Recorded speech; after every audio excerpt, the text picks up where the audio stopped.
Dispatch. Attorney Ferdito Pasio, naririnig mo po ba si Sir Jack Arnota? Hello po, magandang gabi po. Opo, rinig ko po kayo. Ayan. No? Sige, balik tayo doon sa sa katanungan natin kanina patungkol doon sa impeachment. Attorney, doon tayo naputol eh. O inabogado nga ba ng Kongreso si Bongbong Marcos, kasi ang sabi ni Claire Castro, si Presidente Marcos daw ay hindi na nagbuo ng kanyang legal or defense team patungkol dito sa posibleng impeachment na kinakaharap niya. Ano masasabi niyo dyan? Eh, syempre po, alam na naman nila ang mangyayari dyan. That is a foregone conclusion. Hawak nila ang committee, nasa majority sila. At syempre, yung unang-una naman po ay talaga namang alam natin, yung unang impeachment case na inihain ni Atty. De Jesus ay doomed to fail. At designed to fail also. Yung sa makabayad naman ay talagang alam nyo yung loyalties naman ng grupong yan ni na Titinyo at saka ni na Laila de Lima ay talaga naman pong doubtful po yan kasi mga kaalyado yan di ba? Meron silang tactical alliance with the majority. Ang ginawa po kasi nila, yung aming kaso, yung dapat ito ay third, ay binlock nila. Ito po ang maraming ebidensya. Nakita nyo naman po nung pumunta kami sa House Secretary General, male-maleta po ang dala namin, napakaraming mga USB na containing videos, mga dokumento, at comprehensive po yung aming impeachment complaint mula sa insertion, mula doon sa pagkidnap ni kay Tatay Digong, mula doon sa flood control, ay napakarami po na mga ebidensya. In fact, ito po ay may dati ng demanda sa ombudsman regarding the insertions. So, ito po ay at ang kasama nito ay 23, 24, 25 budgets. Hindi lamang yung 25 budget. So, very comprehensive po. Ngunit sa kasamaang palad ay ito po ay hindi nila tinanggap dahil lamang sa kadahilanang nasa abroad daw yung House Secretary General. So, doon po sila takot kaya ayaw nila talagang tanggapin yun. Attorney, si paring RJ po ito. Nagtataka lang po ako, attorney. Napansin ko, nung kay impeachment po ni PBBM, meron silang ganto. Pero nung kay BP Sara, parang hindi natin nakita itong mga gantong hearing. Parang biglaan na lang na ano. Ano pong masasabi niyo dito? Yun nga po kaya nga po yan ay yung una ay in-invalidate nila sapagkat one-third, yung third mode of transmitting articles of impeachment, yung one-third or more ng membership ng House. Kaya nga po sabi ng Korte Suprema, dapat ay bigyan lahat siya ng kopya ng complaint at yung mga ebidensya because due process requires na sila ay makita muna nila yung ebidensya bago sila bumoto at nagkaroon yata ng mga matibay na patotoo na hindi naman lahat ng mga pumirma ay nakita yung complaint ng impeachment. Basta-basta pumirma na lang for whatever reasons, we don't know how many millions or tens or hundreds of millions of reasons, ay pumirma na lamang.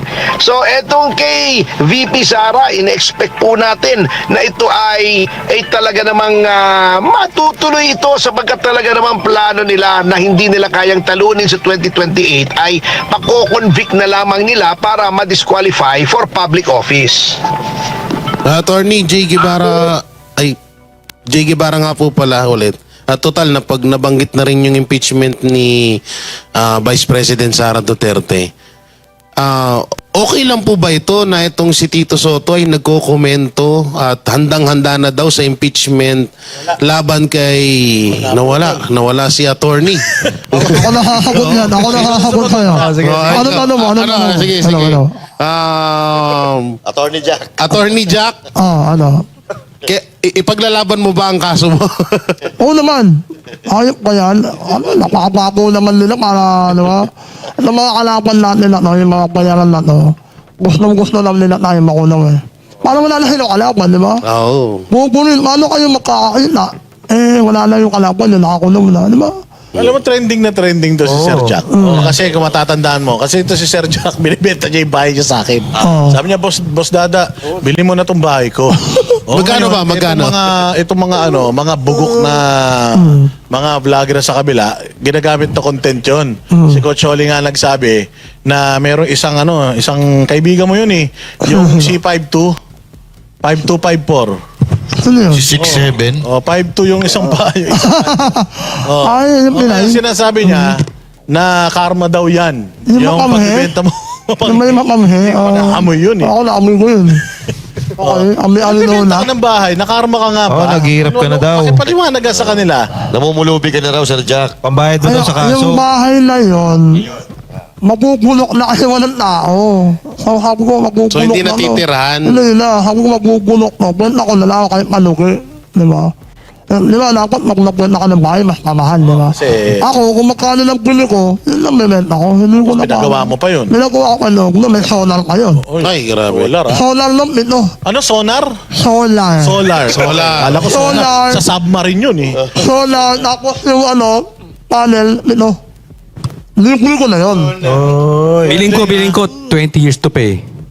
Hindi, ako na lang. Hindi na. Ay, wala na Okay, tao okay. nun. Okay lang. Pero balikan natin yan. Pag-uusapan natin yan mamaya. At muli, nagbabalik. Parang vapor. Lulubog lilitaw si Attorney Ferdito Passion. Nandyan po ba kayo ulit? Ay, opo, Parang pasensya na kayo. Medyo unreliable ang mobile data ngayon eh. Palagay ko, may nakita kang magandang babae. Kaya yung signal mo nalilipat. Hindi kaya sinasabotahe tayo ng Malacanang. Oo. Ayun, yung tanong mo, Jay. Eto, itutuloy ko Boss na yung Jay. yung katanungan ko si Attorney Topacio. Si Tito Soto po kasi. Attorney Soto.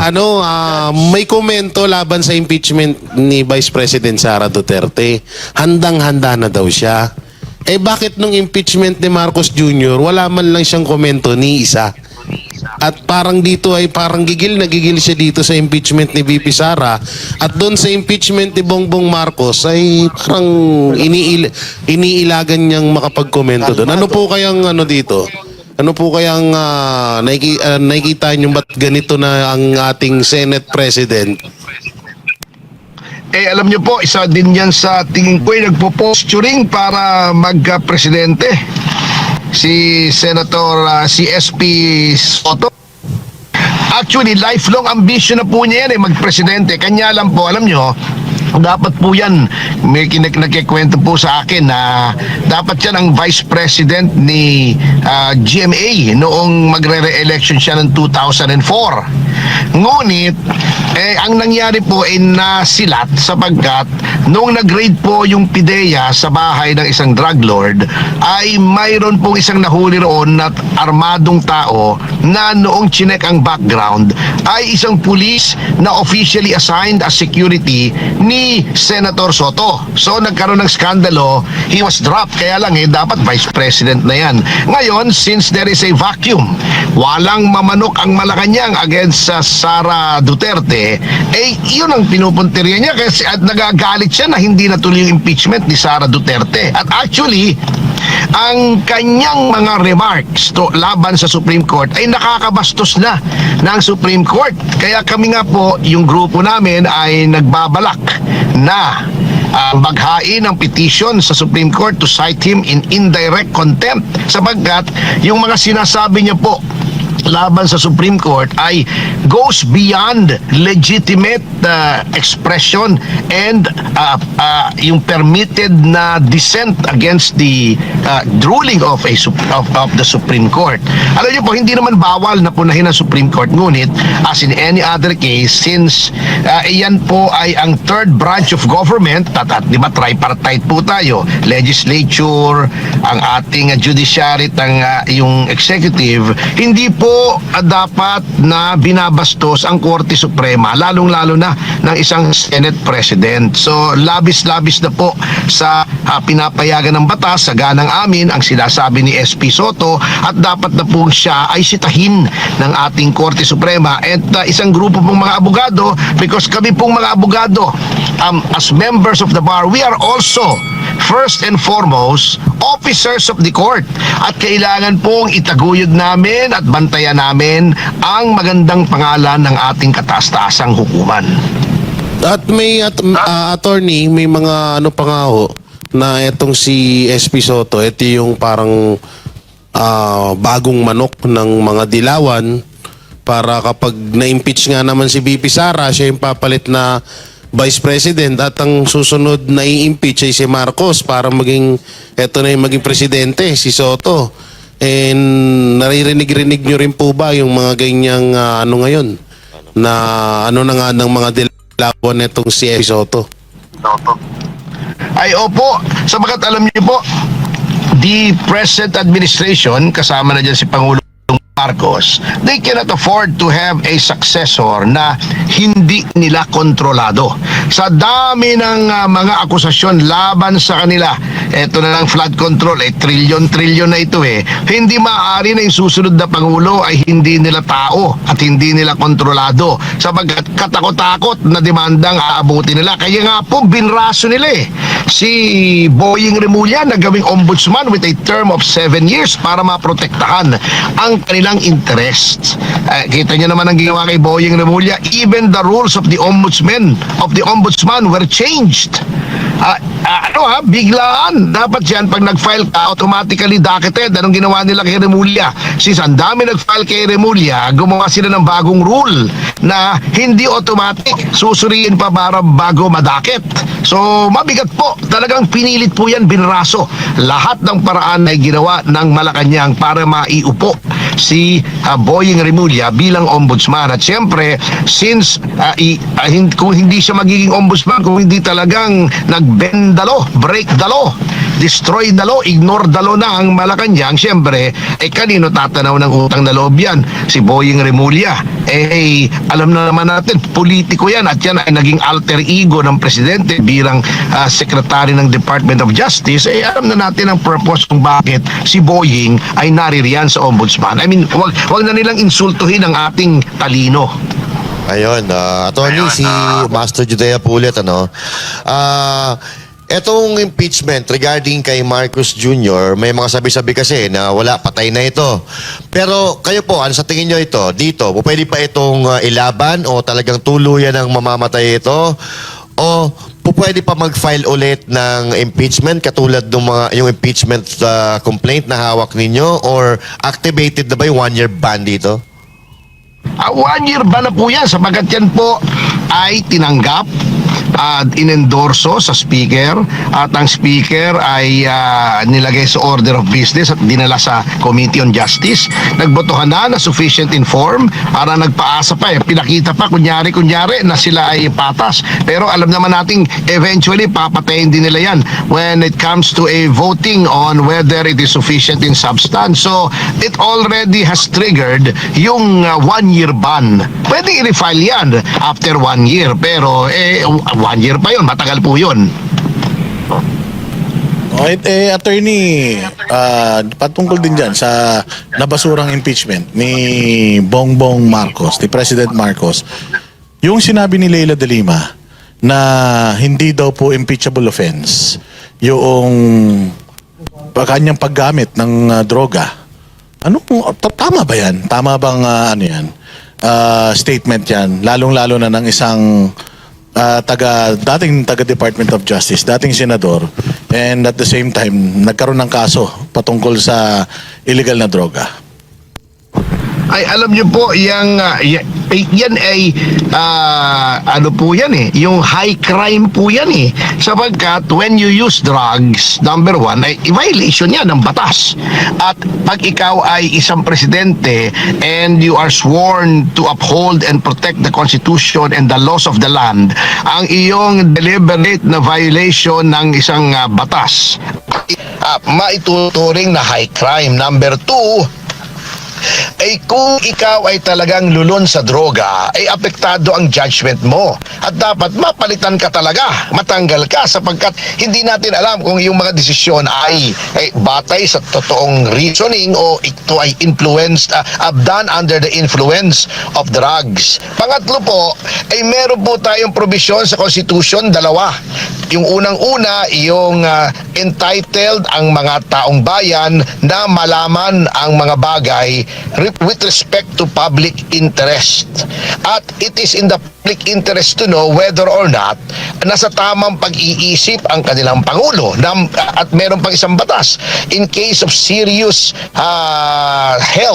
serious problems in the health of the President, ay dapat ipinapaalam. Kapag tinatago po yan, yan ay culpable violation of the Constitution. So, common sense naman po kung ang isang Pangulo ay wala na sa katinuan dahil siya ay naimpluwensyahan ng droga, whether palagi o kahit paminsan-minsan lamang, hindi po pwedeng magpatuloy yan sa pagiging Pangulo. Ito po bang mga ginamit ng Congress na grounds para mabasura itong kaso ni Bongbong or impeachment ni Bongbong, pwede din bang gamitin ito ng kampo ni Inday Sara kapag yung kanyang kaso or yung kanyang impeachment ay dinala na sa Committee on Justice? Ay opo, kasi what is sauce for the goose should be sauce for the gander. Alam niyo po, kung i-approve nila na sufficient in substance yung kay Vice President Sara Duterte, ay dapat inaprubahan nila yung kay Pangulong Marcos. Bakit? Di ba sinasabi nila si Pangulong Marcos hearsay, walang proof, etc., yung allegation, substance. Alam niyo po, yun pong mga yon ay evidentiary in nature. Ang ibig pong sabihin, kung yung mga allegations i-proven, at yung mga bare recitation of facts which are of public knowledge ay nandoon sa complaint for impeachment na if proven would lead to the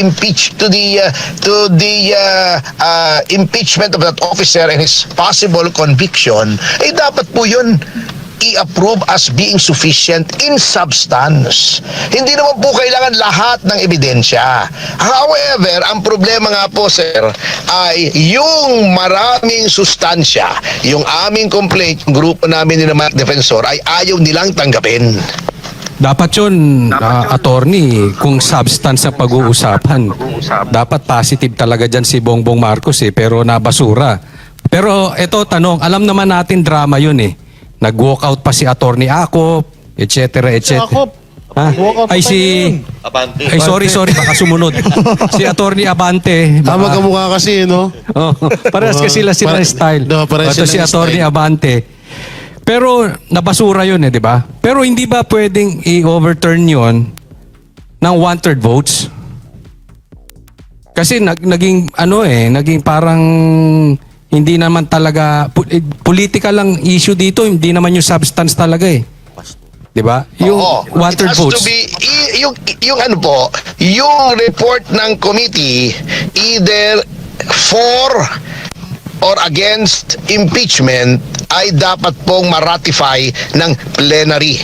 Kung natatandaan niyo po, yung panahon ni Andres Bautista, yung dating chairman ng COMELEC, na kami po ang nag-file ng impeachment complaint.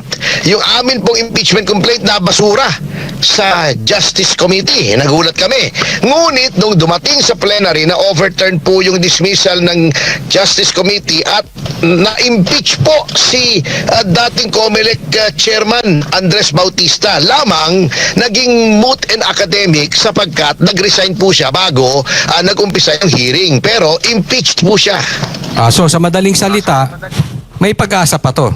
Pwede pang mabuhay itong impeachment kay Bongbong Marcos at kung matauhan itong mga contractors natin ay mga congressman natin, pwede pa tayo 1/3 votes. Maasa ka pa talaga. In theory ay pwede po. Ngunit, in practice, sino ba namang, paano ba naman boboto yung plenaryo na ito ay overturn? Sino bang speaker? Tao nila.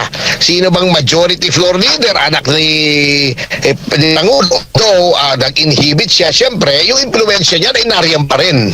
Hindi kasi baka... Hindi po, talagang in reality, hindi po mare-reverse yan sa plenary. It's going to take a major miracle para ma-reverse po yan. Baka ako mismo magulat kung iyan ay i-reverse at sasabihin, uy, dapat ito ay i-transmit na sa Senado.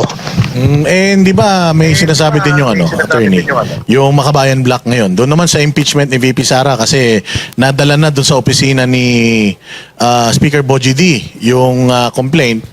Ngayon, sabi ni Ilago, i-fast track daw nila or pwedeng ma-fast track pag pwede nang pagbotohan ng 1/3 or pagbotohan na ng plenaryo agad kahit hindi pa pumupunta doon sa Committee on Justice. Di ba isa yan sa Kung confident sila na may 1/3, may dapat ay i-endorse na ng 1/3. Katulad ng nangyari kay Pangulong, kay Sara dati, kasi kay Pangulong Erap, di ba gaya 1/3 yun? So, Pero hindi ba yan yung mabilis na nadala sa Senado. Pero hindi ba yan yung isa sa mga grounds nung nag-file sa Supreme Court ng yung motion sa Supreme Court na nag-grant naman, 'di ba? Isa yan sa parang steps na hindi nila sinunod kaya naging unconstitutional yung impeachment kay VP Sara noong 2025. Ang essence po noong desisyon sa Korte Suprema ay may tatlo na pong nauna at iyon po ay hindi inaksyonan. Yung 1/3 ang inaksyonan. Ang sabi ng Korte Suprema, wala kang diskresyon. Since hindi mo inaksyonan yung unang tatlo at it was supposed to have been transmitted at iyon ay sinasabi mong na-dismiss dahil without action, deemed initiated na po yun. Therefore, the fourth complaint which was by 1/3 or more than 1/3 ng plenary ng House ay time-barred na impeachment proceedings. So ngayon magkakaroon ng impeachment kay VP Sara, ano? Anong ine-expect? Kasama po ba yan sa pinag-usapan nyo kanina sa anniversary ng PDP? Yung patungkol dito, may mga paghahanda ba kayo na gagawin pagdating dito sa impeachment na ito na likelihood ng paglusot nito ay napakataas? O sinabi na ng sinabi na ni Congressman Abante, yung congressman sa Maynila na hindi naman nanalo pero congressman pa rin. Sinabi niya na yun daw ang talagang inaantay nila, impeachment ni VP Sara dahil yun daw malakas ang ebidensya nila. Ang iyong political opponent or for political assassination, ito ay mechanism for accountability. Hindi ito dapat inaabuso. So tutol po kami rito. Ngunit hindi naman po miyembro ng partido si Vice President Sara at hindi rin po ako kasama sa legal team. So ipaubayan namin pagdating sa aspetong legal. Pero sa political, we will be doing share sa PDP na to raise the consciousness of the people na ito ay kalokohan lamang, ito ay ginagamit lamang to knock out yung bet ng oposisyon sa 2028 na sa tingin nila hindi nila kayang talunin sa patas na eleksyon ay ginagamit nila itong instrumentality of the impeachment para ma-eliminate from the running. Attorney Topacio, J. Guevara ulit. Yung ginawang pagsampa ng Makabayan Block ng impeachment kay Marcos Jr., hindi ho kaya ito ay palabas lamang para gamitin nila sa 2028 election? Opo, ako ay talagang duda po ako dyan sa grupong yan Sapagkat kung sila ay makikinabang, kakampi sila kay Marcos. Kung makikinabang naman sila politically, lalabanan nila si Pangulong Marcos and so on and so forth. Walang interest yan, kundi sariling interest po nila. Ewan ko nga kung bakit nag-i-stick yung pangalang Makabayan dyan sa block na yan. Hindi naman Makabayan yan Hindi naman ang ini-advance na interest yan ay interest ng bayan, kundi interest nung kanilang grupo na may kaugnayan doon sa longest running insurgency sa buong mundo yung at may kaugnayan sa mga CPP, NPA front organizations. Ayun, nako. Alam namin masyado kang busy, Attorney Ferdinand Topacio. So hingan ka na lang namin ng iyong final message for tonight para sa mga kababayan natin na nanonood, lalo na sa mga nasa ibang bansa. Opo, ang huling mensahe ko na lamang po para sa ating mga kababayan ay huwag po tayong papayag na ilihis ang istorya.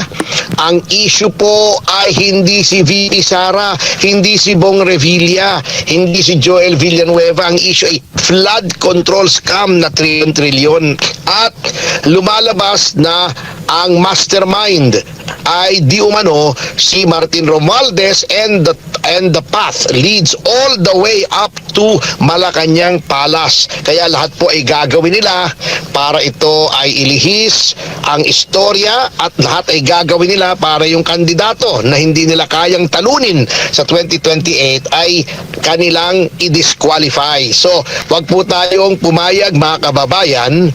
Patuloy po nating ipahayag ang ating saloobin na ayaw natin ito. Sulatan po natin ang ating mga congressmen, sulatan natin ang ating mga senador, at sabihin po natin na hindi po tayo papayag, ang ating tinig hindi dapat matakpan nitong mga political machinations na to. At sa ilalim ng ating saligang batas, ang makapangyarihan ay ang bayan, hindi ang Pangulo, hindi ang Kongreso, hindi si SP Soto, hindi ang Ombudsman. Taong bayan po ang dapat manaig.